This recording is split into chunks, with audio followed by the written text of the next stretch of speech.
ಏನಪ್ಪ ರಿಸಲ್ಟ್? ದರ್ಬೇಶಿ ನನ್ನ ಮಗನೇ ಬೆಳಗ್ಗೆ ಟಿವಿ ಮುಂದೆ ಕುಂತನು, ಮಧ್ಯರಾತ್ರಿ ಗಂಟೆ ನೋಡ್ದೆ ಕಣ್ಲೆ.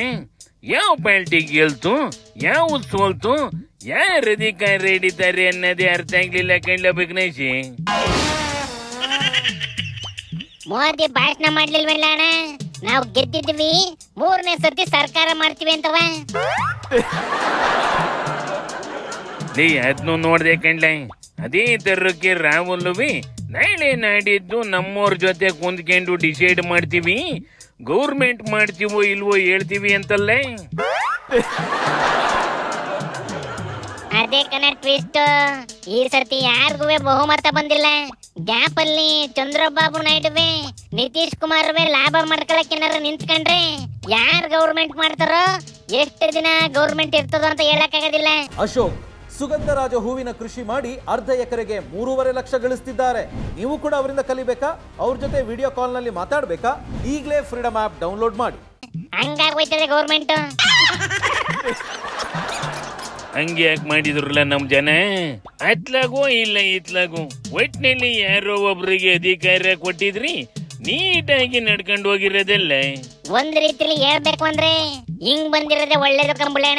ಇಲ್ಲಾಂದ್ರೆ ನಾವು ಪರ್ಮನೆಂಟ್ ಅನ್ಕೊಂಡ್ಬಿಟ್ಟು ಆಡಿದ್ದೆ ಆಟ ಆಡ್ತಾ ನಿಂತ್ಕೊಂತವೆ, ಜನಗಳ ಭಯನೇ ಇರೋದಿಲ್ಲ.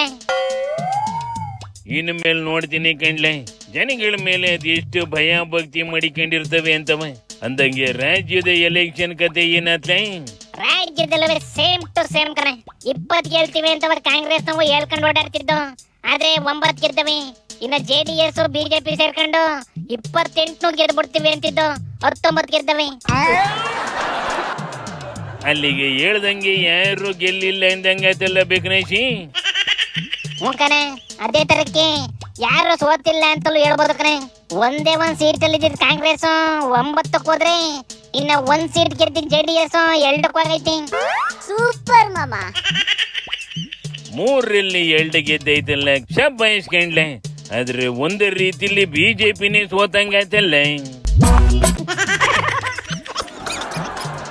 MLA ಎಲೆಕ್ಷನ್ ಅಲ್ಲಿ ನಡೆನೆ ಕಳ್ಕೊಂಡಿಲ್ವಲ್ಲ ಅಣ್ಣ. ಹಂಗ ನೋಡಿದ್ರೆ 1 ವರ್ಷದ ಗ್ಯಾಪ್ ಅಲ್ಲಿ ಅವು ಸುಧಾರಿಸ್ಕೊಂಡವೆ ಕಣೆ. ಇದೊಂಥರ ವಿಚಿತ್ರ ಎಲೆಕ್ಷನ್ ಕತೆ ಆಯ್ತು ಬಿಡ್ಲೆ. ಸದ್ಯಕ್ಕೆ ಗೌರ್ಮೆಂಟ್ ಮಾಡ ಸರ್ಕಸ್ ಹೆಂಗ್ ನಡೀತದೆ ಅಂತ ನೋಡೋಣ. ನಡ್ಲಾತ್ಲಾಗೆ ಶಿವನಿ ಶಂಭುಲಿಂಗ.